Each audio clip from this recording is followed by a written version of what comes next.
Are Indeed. Nice. lovely.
Welcome, everyone. I believe we'll get started. Is that okay with the MHM folks?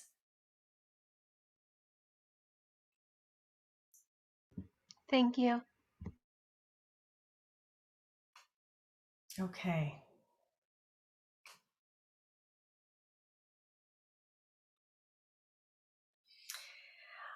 I am so happy to be here amongst all of you. Welcome, everyone. Welcome those who have a regular practice. Welcome those who are new. Welcome all bodies, all faiths, all spiritual practices. Really, everybody is welcome to these practices. These are age-old practices that I think have their time. They have their time right now. We really need these. Yeah. So I'd like to thank the staff of Mental Health Matters for hosting this wonderful event and other events and programs that they have throughout this area that serve, I believe, state of Washington residents.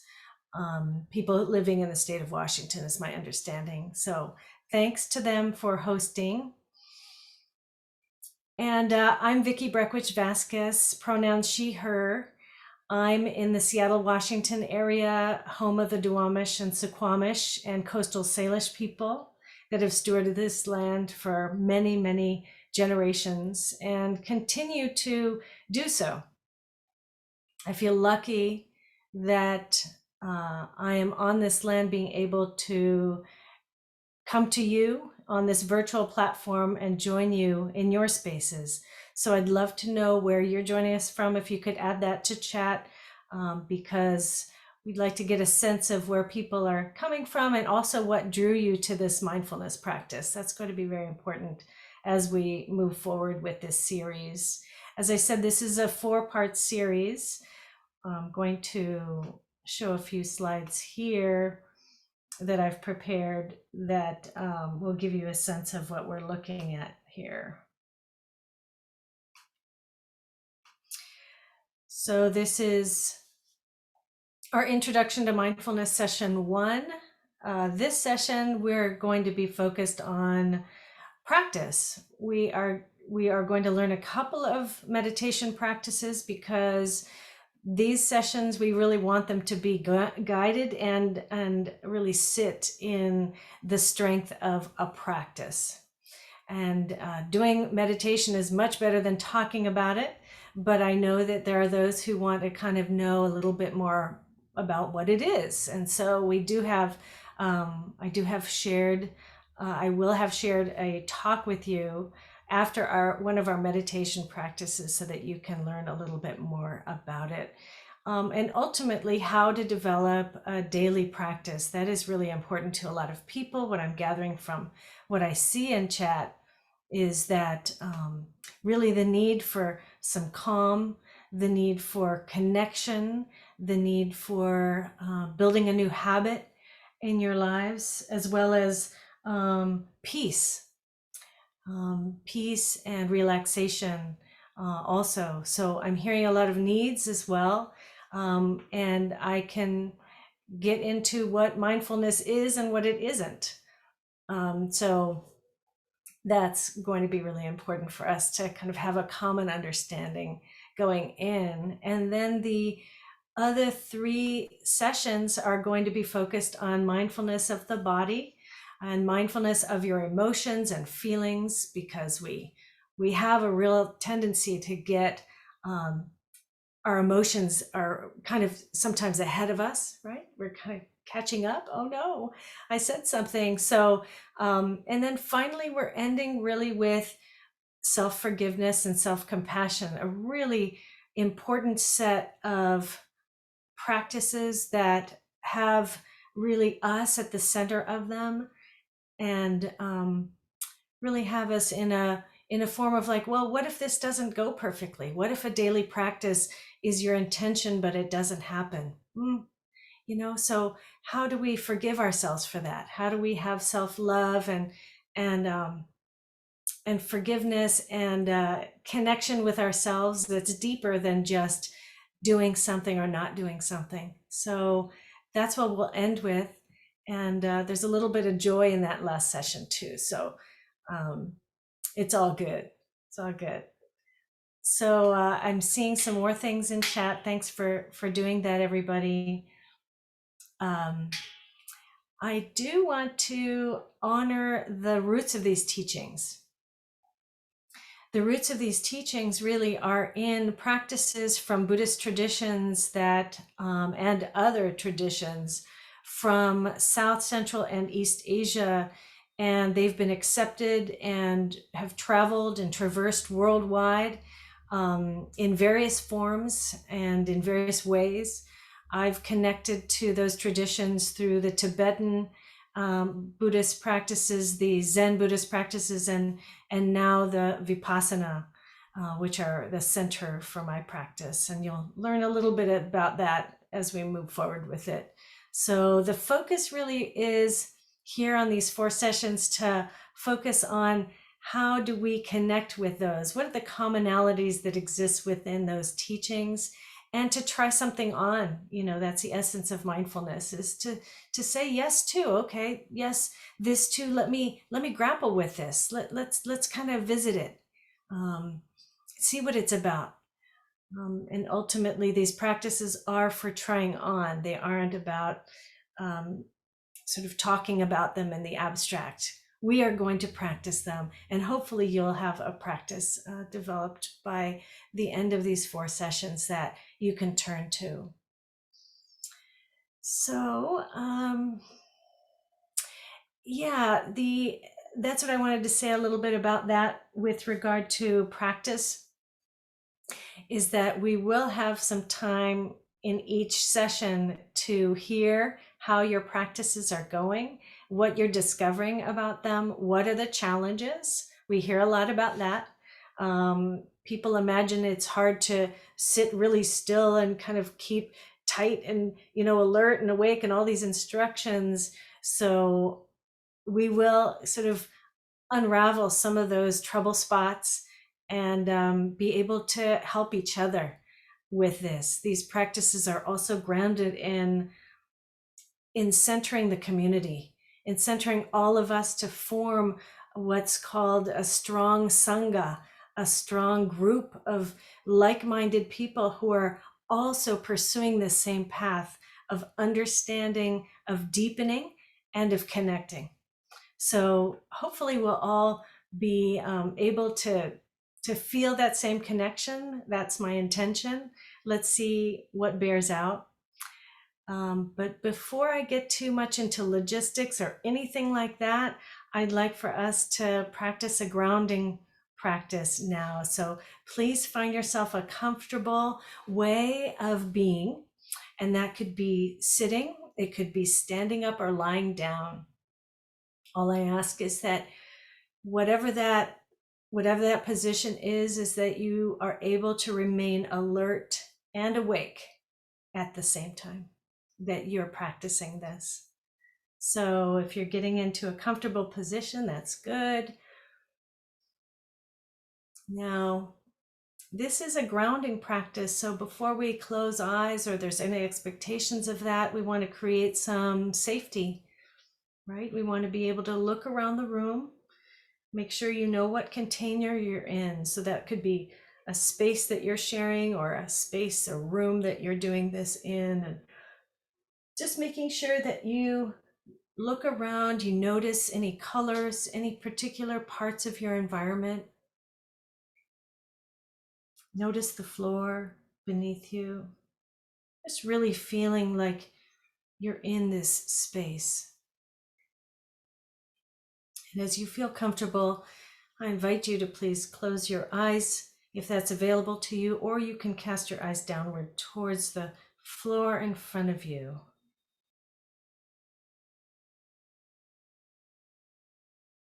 As you're doing this, you might pay attention to the breath. What is it doing?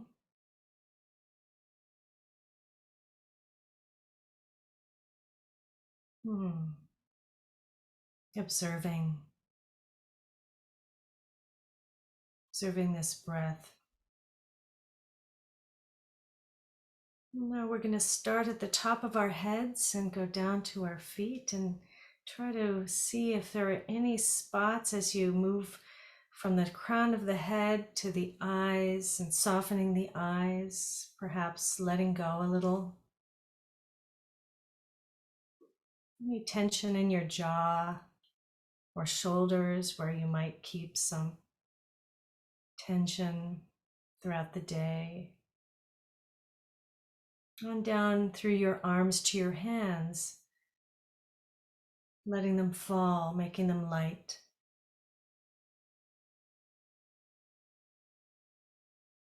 And your back, your lower back and your seat. Releasing any tension in those areas. Just noticing what's happening.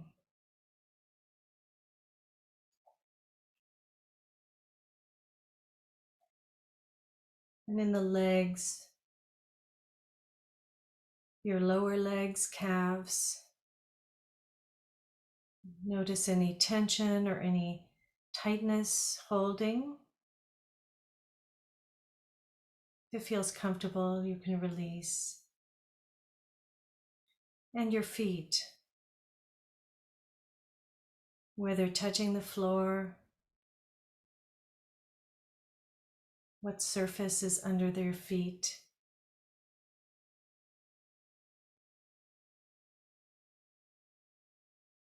Imagine the earth rising to greet your feet, supporting it, protecting, providing stability.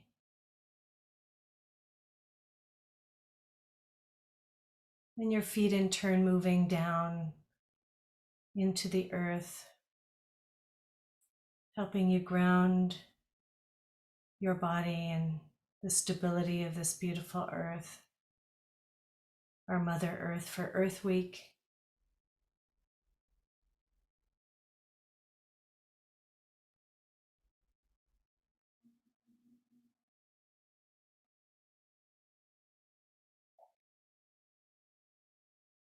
And as you're noticing maybe some stability, some protection there, bringing your hand to your heart or mid-chest and feeling the energy of life, your life force, your prana, your chi, feeling how that moves through your body, keeping us alive, moving us through all of our activities.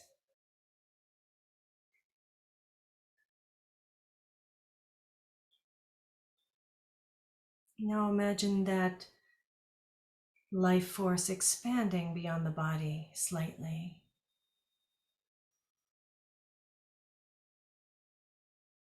Expanding into the room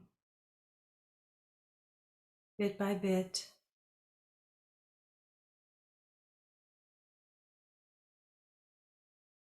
As you feel comfortable.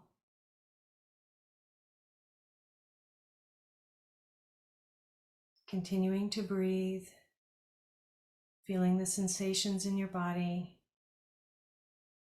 as this movement out. Now takes a move to come back in, to come back into your body space where your united mind and heart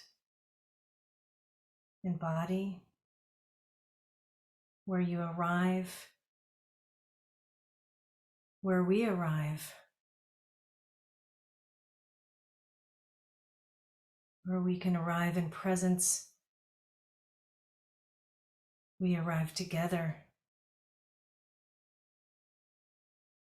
We arrive in community together.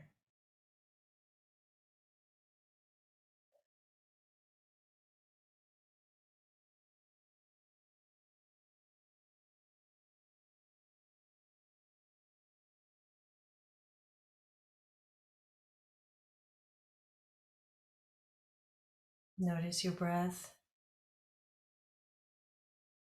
as you've come back.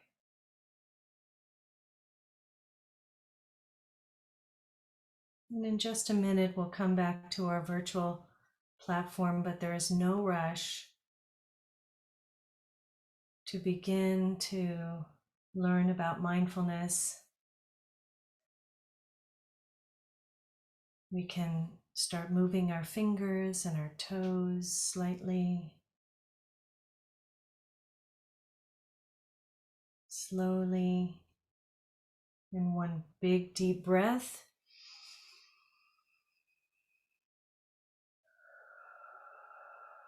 You're welcome to open your eyes little by little, allowing rays of light.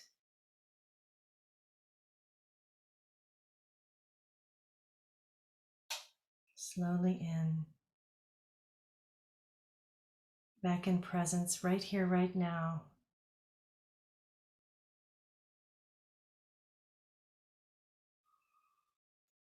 Okay.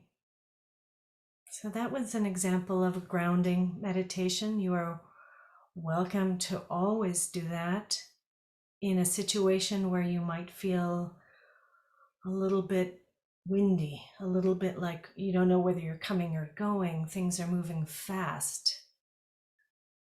It's also really important for trauma and situations of trauma. So please keeping that in mind.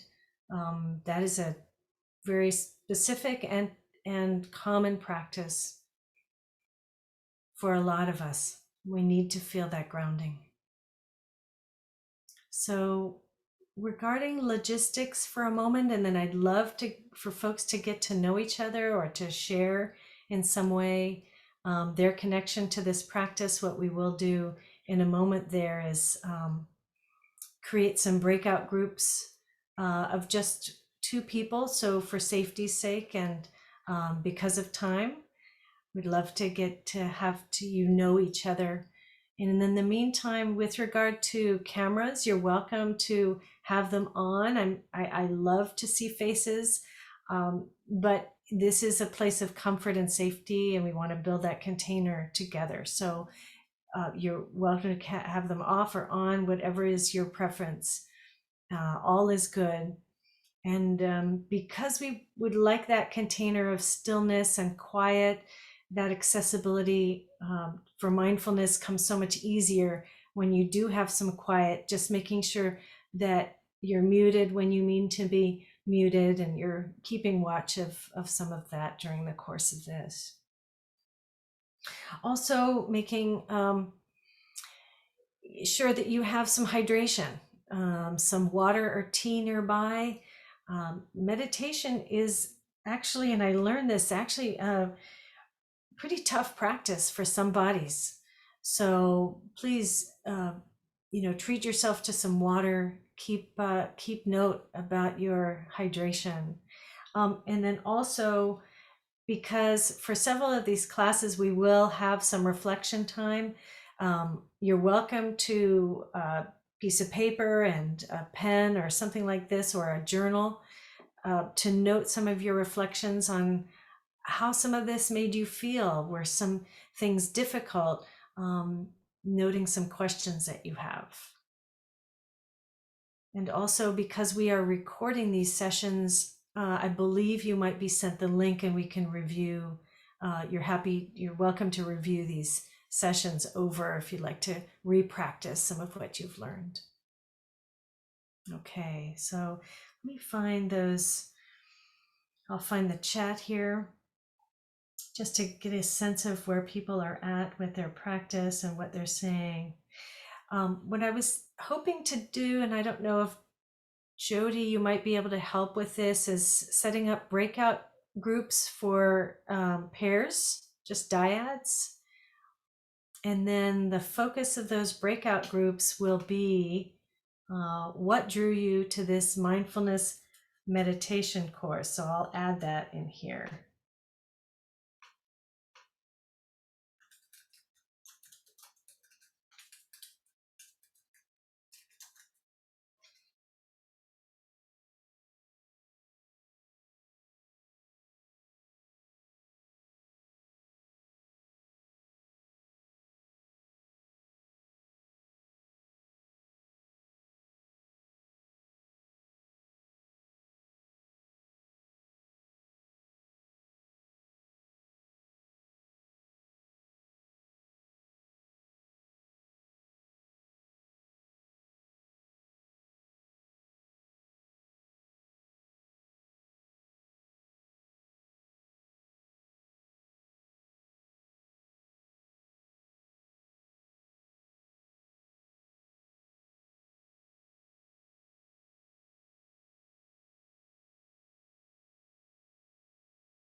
Hi, Vicky. This is Salome. Um, I just wanted to check in and see when would you like people to come back from the main room to the main room. I think you're muted. Thank you. Thanks. They were 3-minute groups, so if they can come back now, that'd be great. Thanks. Thank you. The rooms are now closing and they have about 50 seconds to come back.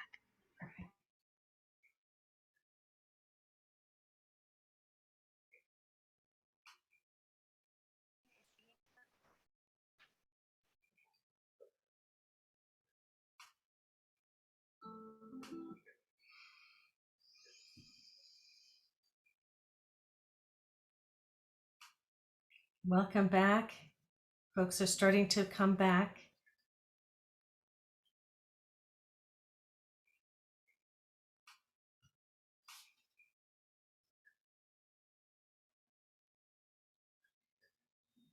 Welcome back, folks. I'd love to hear from a couple of you about what drew you to this mindfulness practice. If you wouldn't mind sharing and unmuting yourself, hearing your voice would be great.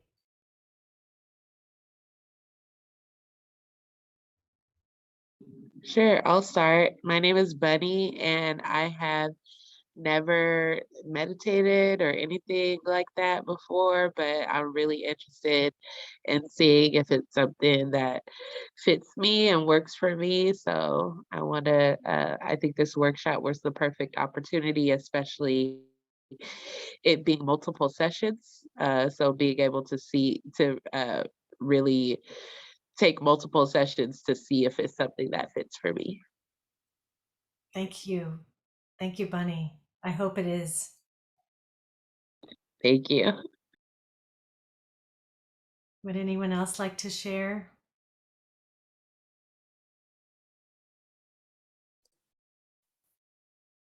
Hi, I'm Luisa, And Luisa. and I have been attending some other mindfulness kind of practices, but not consistently, and I'm not in order, to be honest. So this is a very good opportunity to have like a little order to learn properly and not just grab a little piece from here and there. And the few interactions that I have had already with mindfulness, it has been very helpful. Mm. And I guess in some way I have been practicing, but not as I should probably. So having more instructed way to do it, Mm. that would be very helpful. So I'm very happy to be here. Thank you for having me.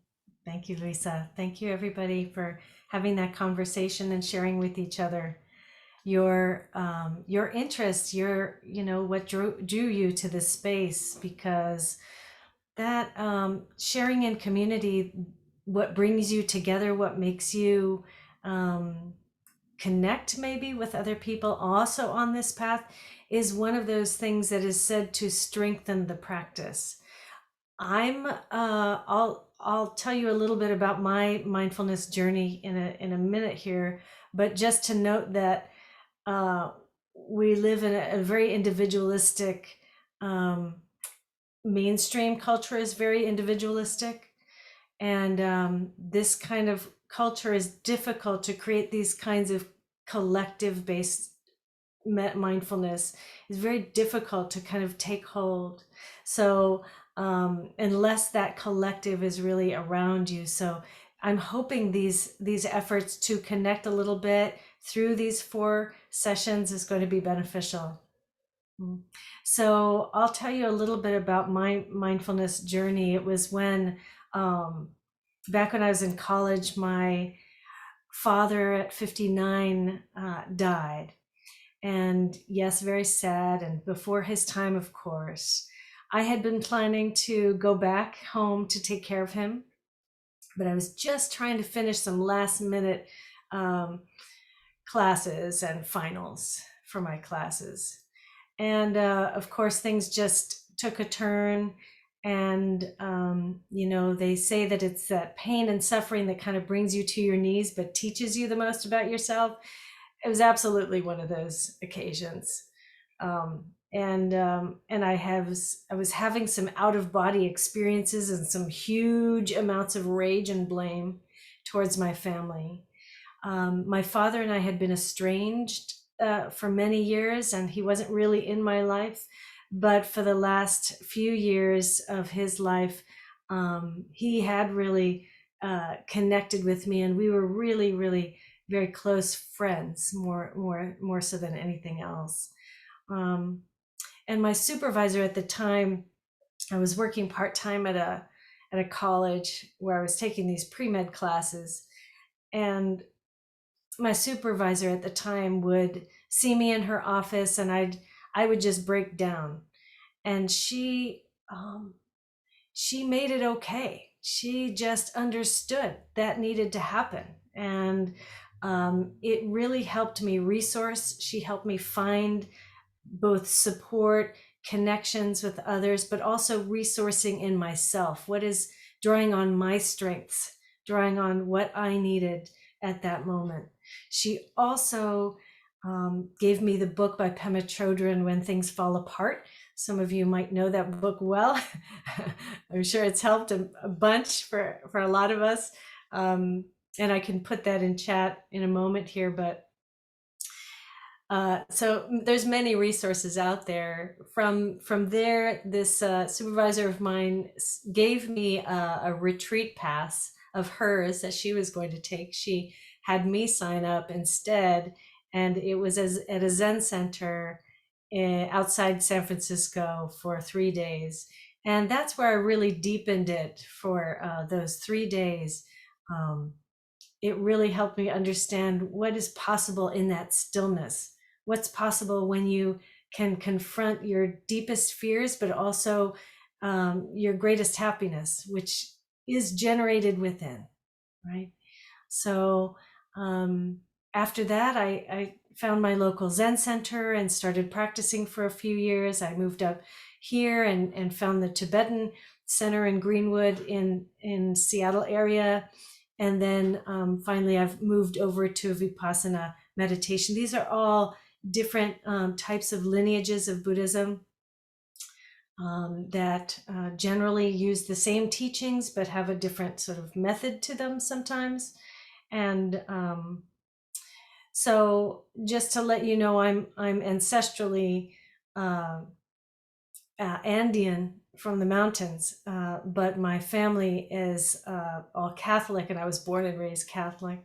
So this doesn't always, it's not always understood by my family what this journey has meant to me, but I feel like through my ancestral practices of mountain medicine, where the sun is the god, the mountains are your friends, you name them. So these are not too far-fetched and not too different from the pantheistic world, really, in seeing meaning in all things. So it's a beautiful reconnection that I've made with my ancestry by way of an Eastern tradition. So I'm thankful for all the folks who have done such an amazing job sort of bringing those teachings to this part of the world so that a lot of us can find our way. And as Pema Chodron always says, she says, it doesn't matter what spirituality you have, as long as it's there to really teach you something. You will learn, you will gain what it is that you need to know if you just stick with it. So I'm a real believer in that. You don't have to sort of come to a particular path. But going deep in the path that you're on is very necessary to take you through what you need to know about yourself. So that's a little bit of my journey. I'm here as a mindfulness teacher and learner with you because I feel these teachings have benefited me, my family, so much, and my personal how I see myself. I'm no longer a lot of different things that I didn't like about myself. But I also don't have as much fear and anger and frustration and high expectations about a lot of things. So I'm a lot happier. I'll just say that. So, since these teachings are based in storytelling, I just thought I'd tell a little bit of a story of myself. Thank you so much for listening. But I'd like to start off with a very important meditation practice called the three anchors. So I invite you to find a seat, comfortable seat, either sitting down, laying down, or standing up. And in doing so, finding some comfort there where you can be awake and alert, but at the same time, able to let go a little. In this particular seat, what we'll do first is we'll find some way of closing our eyes if that's available to you, or casting your eyes downward at the floor in front of you.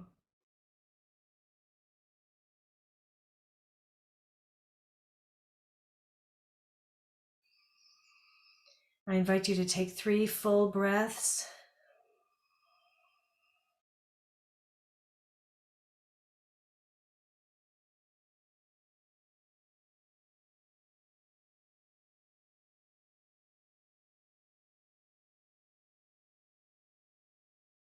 And at that point, just allow yourself to breathe in a natural state, your body breathing for you. No need to control it. We're going to spend a little time here paying attention to the breath.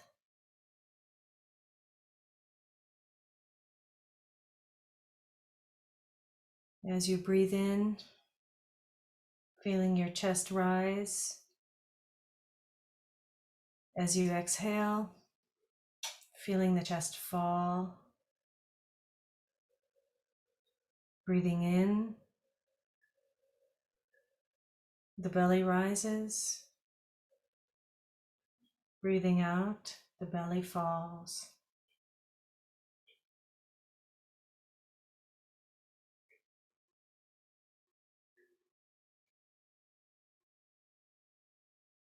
Noting the warmth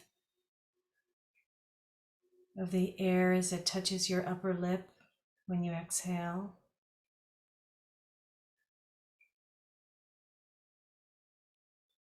And the cool air when it goes in.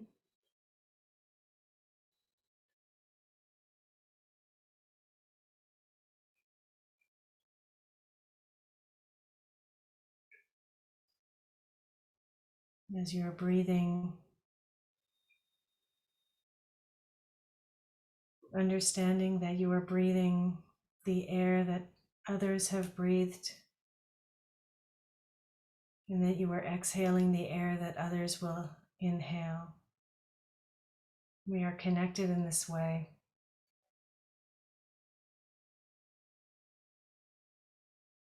And so many other ways.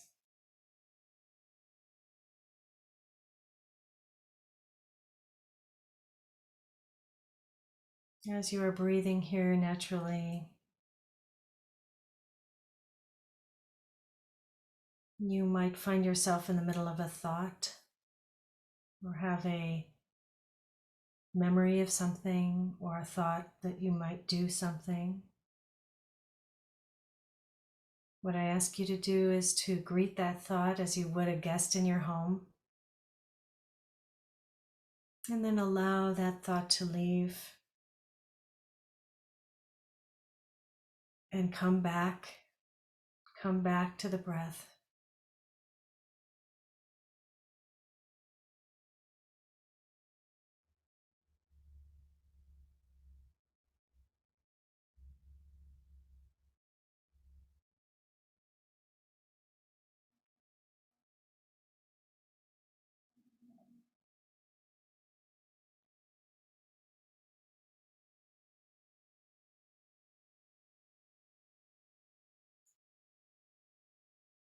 And as you take that breath, we will continue breathing, of course. The body breathes itself. But we will now focus on the sounds.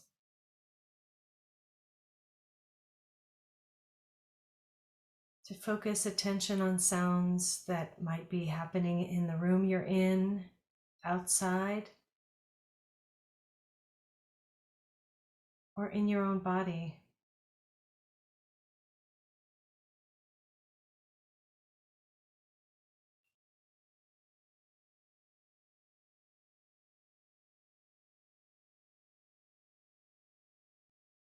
Regarding them with kind attention. There's no judgment whether they should be there or not. Just noting.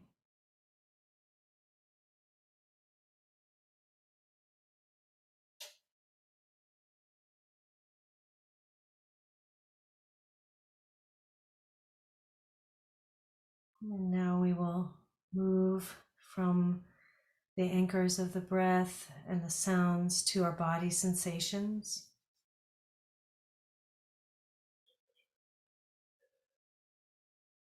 So if you want to feel where your hands are placed on your body or in space, any sensations around the hands or temperature of the hands, if they're warm or cool. Other parts of the body touching surfaces.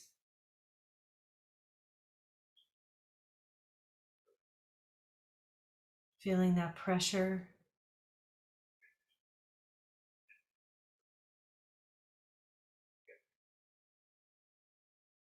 Just noting with kind awareness.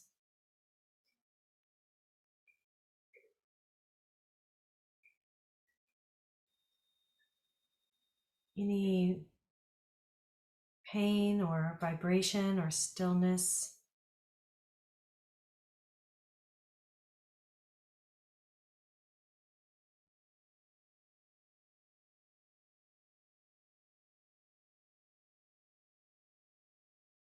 And the feet.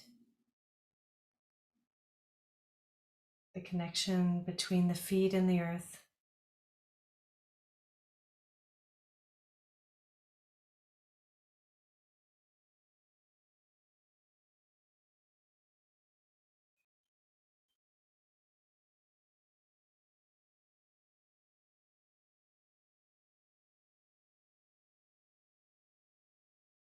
These sensations are yours.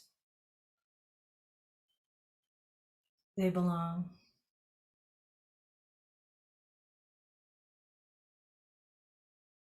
And again, if any thoughts come your way, if you find yourself in the middle of one, you're welcome to exit the thought and let it go. Always coming back to your anchor in either the breath, the sounds, or your body sensations.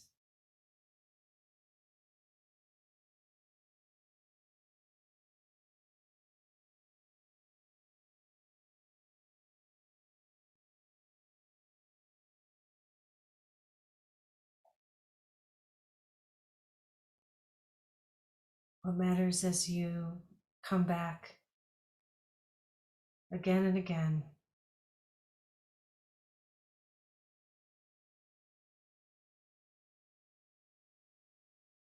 And finally, again, feeling your body here halfway between the skies, space, and the earth, holding presence and dignity.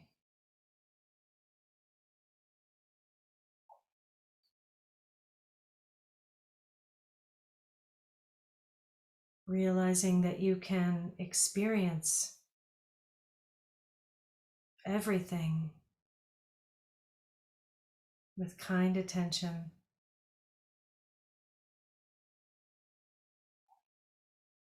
And then you come more fully into the present moment.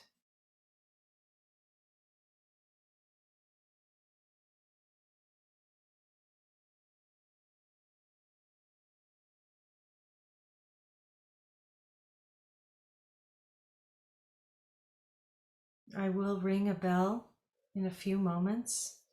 as a signal to come back, but you're welcome to take your time. I invite you to take a deep breath.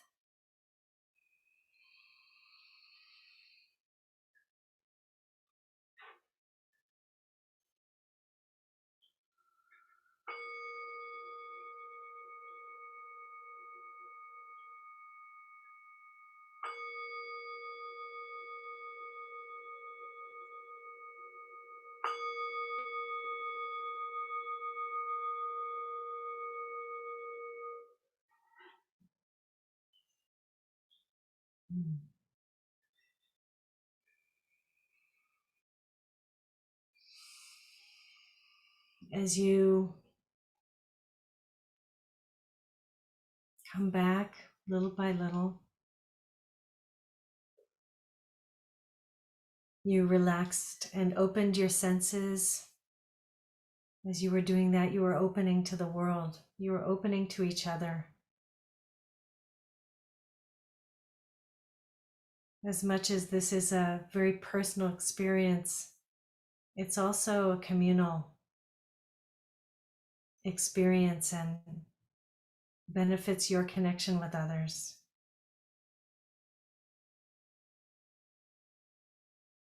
So there is a blessing to be able to pay attention to yourself, your own body, and to the environment around you, and to the states of your heart and mind. Thank you.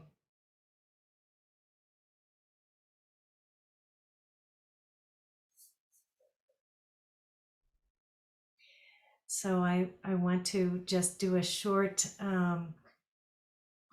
what is mindfulness meditation for you, and then we will start with questions. If you have questions, I urge you to put them in chat now, and hopefully I will get to them.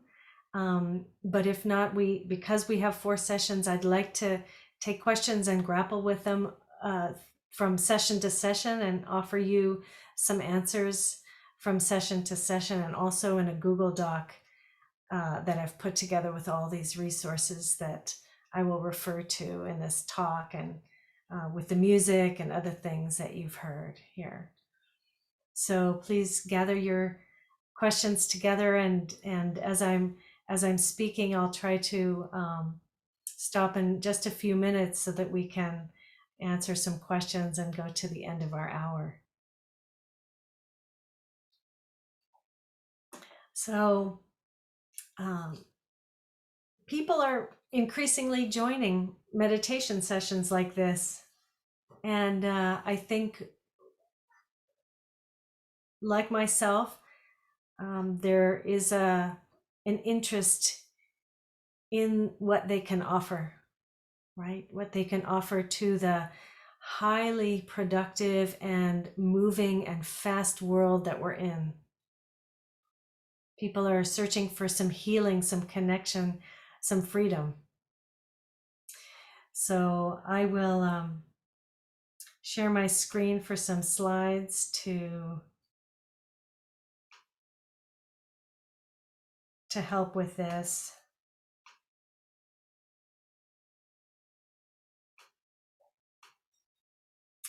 So what is mindfulness? Mindfulness is non-judgmental, caring attention to the here and now. So those are very important words, each one specifically thought through. Sometimes we have judgments about what we are, who someone else is, what's going on now, why does it have to be like this? And there's a replacement for that, which is the caring attention. So as you can see, there's 2 sides to mindfulness. There's the awakeness, the awareness piece, and then the compassion. Those are said to be the 2 wings of mindfulness. So while we have a focused attention, We are doing it in a way that is open to our feelings and connections and allowing things in. So, so we worked a little bit with anchors, and those help with our awareness, the anchors of the breath, the sounds, and the body sensations. Those are said to help us bring us back to our awareness. But compassion is a really important part of mindfulness. I'm going to move forward in here. And Thich Nhat Hanh is a Vietnamese monk who recently passed. A lot of us, we miss him dearly. He says, go back and take care of yourself. Your body needs you. Your feelings need you. Your perceptions need you. Your suffering needs you to acknowledge it. Go home and be there for all these things. So the home that we think of is the body, the mind. It's all united. You'll see here, he says also, mindfulness is the practice of being fully present and alive, body and mind united. Mindfulness is that energy that helps us to know what is going on in the present moment. So if you're drinking the water, you know that you're drinking the water. It's not a multitasking energy. And I know a lot of us have that kind of energy for survival in our jobs. But there are ways to work with mindfulness even in a very busy environment. So what is meditation? We're always thinking meditation is the Om position. It's a straight and erect position of the back. It has a mantra to it, a sound. But it is specifically called the deliberate training of our attention so that we can be fully present for everything. So meditation is none other than the actual practice that gets you to be better at mindfulness. So one very important part of meditation is that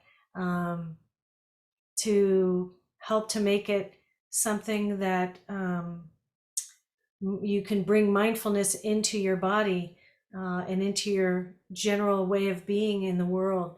Meditation helps to bring you that practice so that you can access it much quicker. And so that's why we always talk about practice.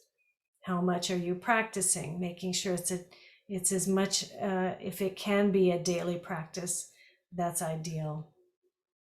But we can talk about all kinds of different types of practices and what counts as practice as we move forward in this.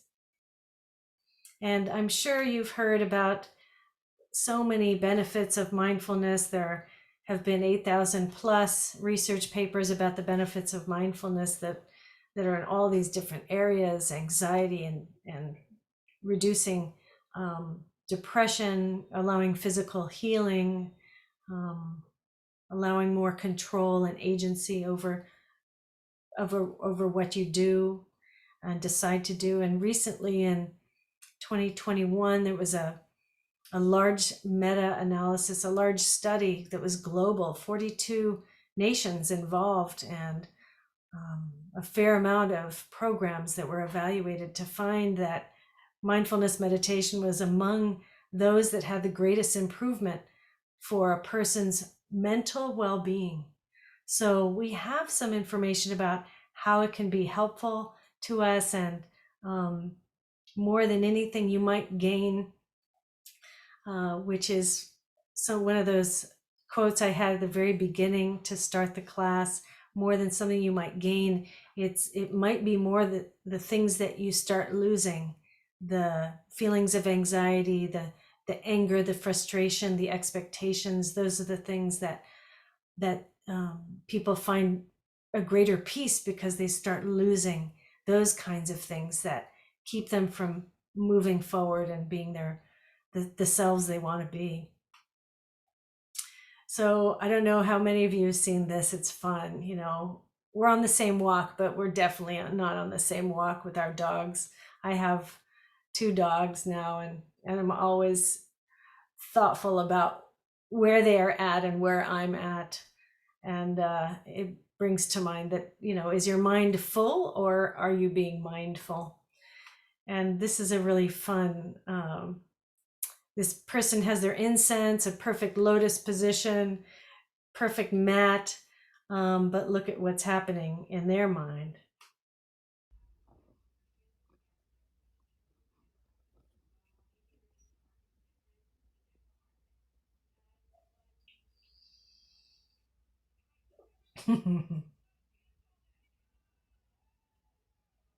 So I think you get the sense that, and thanks to Sharon Salzberg and a colleague for sharing this, it really is, about how the mind will do what it's there to do, which is to think, to have thoughts.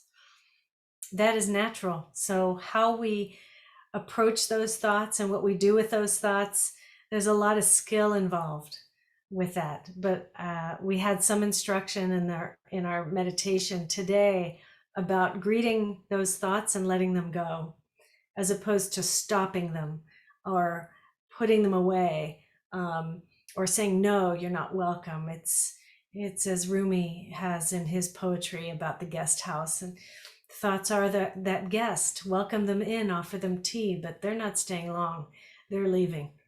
So much of that is what we're thinking about here. And as we think about a daily practice, some of you have really an interest in a daily practice. We will work on these 4 remembrances. These are Tara Brach's 4 remembrances. Tara Brach being a meditation teacher and psychologist, known worldwide. The pause throughout the day, the saying yes to what's here, accepting, and this too. Here's another thing. Okay, then here's another thing. Turning towards love at all costs, meaning self-love as well, accepting yourself and self-forgiveness, and then resting in awareness, which is possible through meditation practice. So these are some things to help to guide. We will come back to this slide throughout the rest of the sessions, because this is a good guide to how we are thinking about forming a daily practice. These will help you. So let's have some questions. I would love to hear your questions or see questions. At this point, we can grapple with those for the few minutes we have left. And if we can go over a little bit just to allow for more questions, that would be great by me. I don't know if that's okay with the MHM team.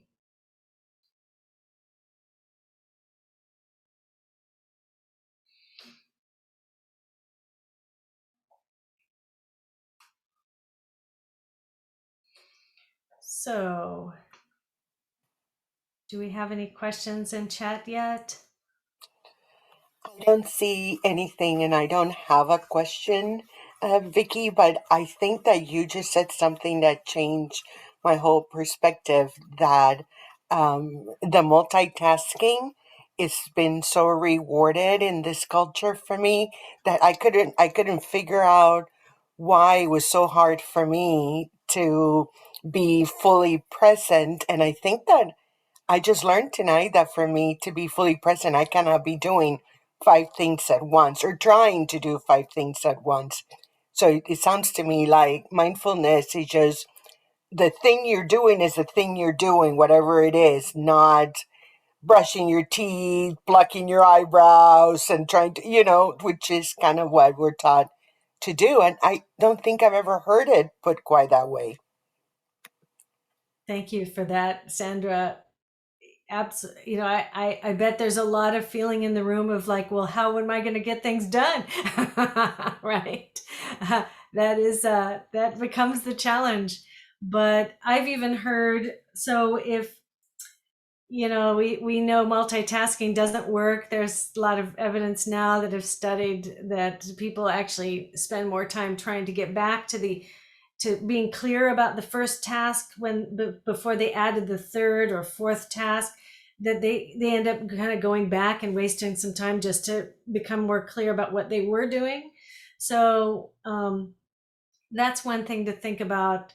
um, and the pausing will be helpful if you find yourself in a multitasking kind of, because there is very little breathing going on during that time. It's a shallow breathing because the body is in a very heightened state, right? So it is very difficult to find your breath and to find your grounding while you're multitasking.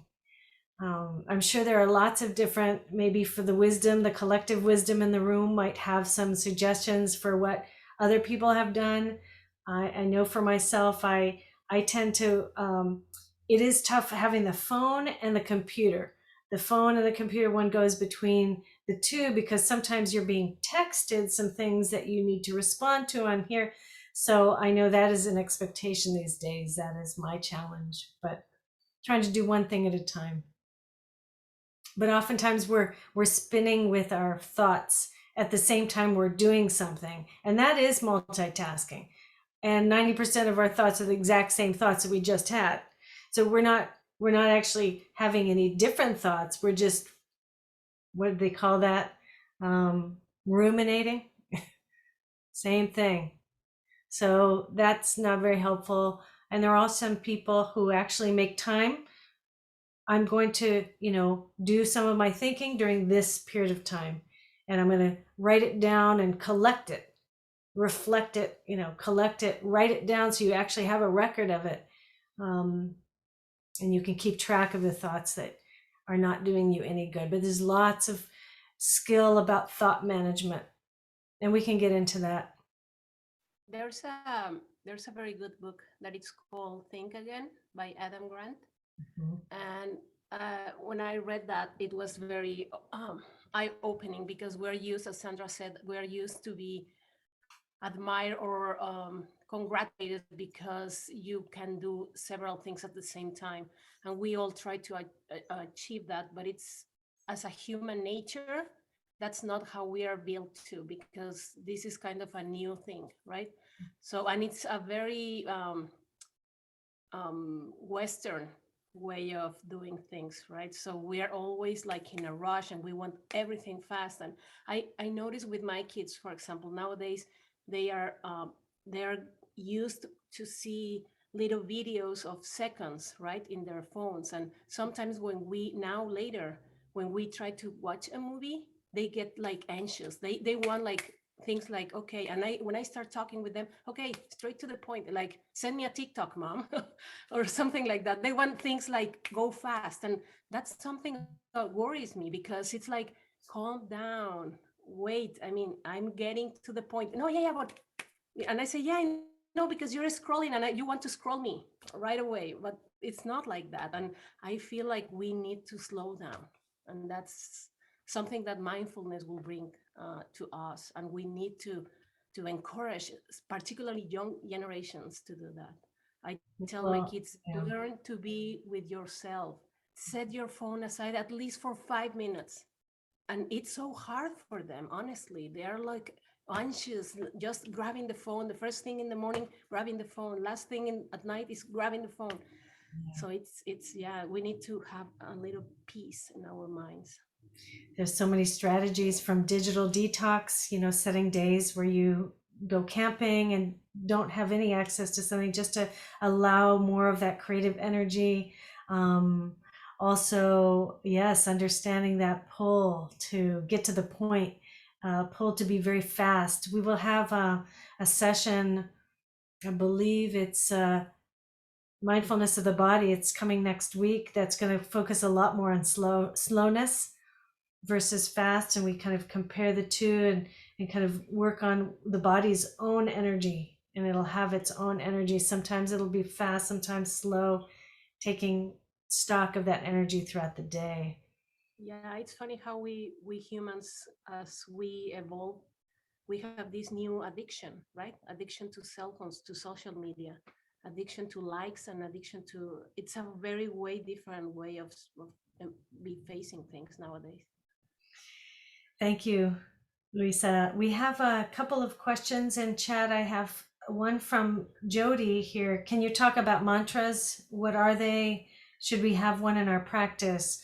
I can talk a little bit more though about those a little bit later in the sessions, but mantras are simply sounds that bring you into a space of connection, and they help your meditation. You can so in thinking of sounds as anchors, mantras can be sound anchors. They can also have beautiful sayings and protective messages for you. So you can feel very protected by a mantra. But I don't do much mantra practice myself. I can find some resources for folks that are interested in that. I used to for Tibetan practices, a lot of mantras there.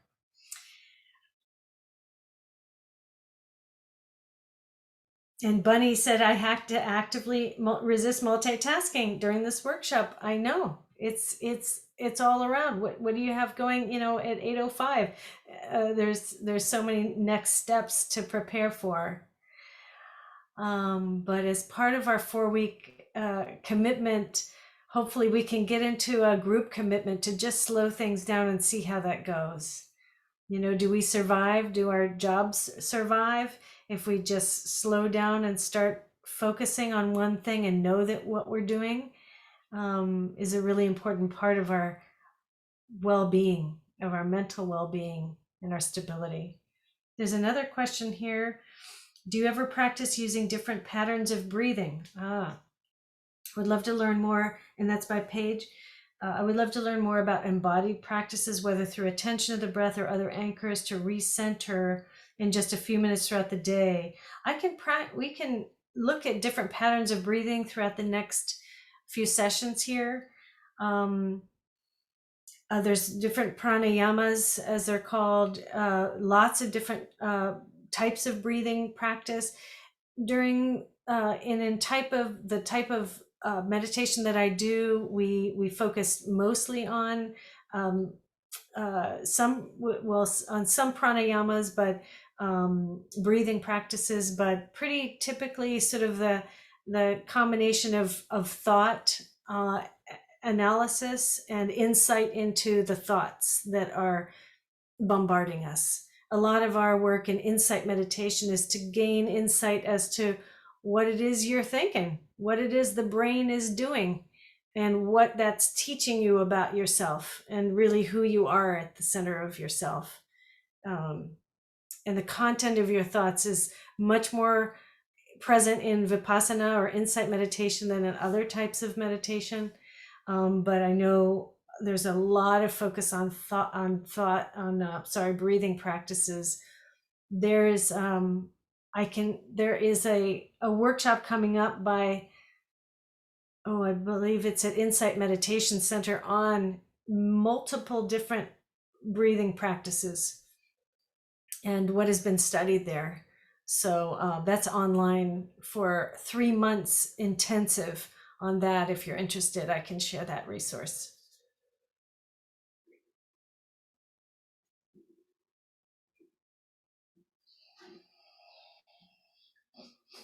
Thank you, Luisa, for Think Again by Adam Grant. And then I will put in Pema Chodron's book that I mentioned.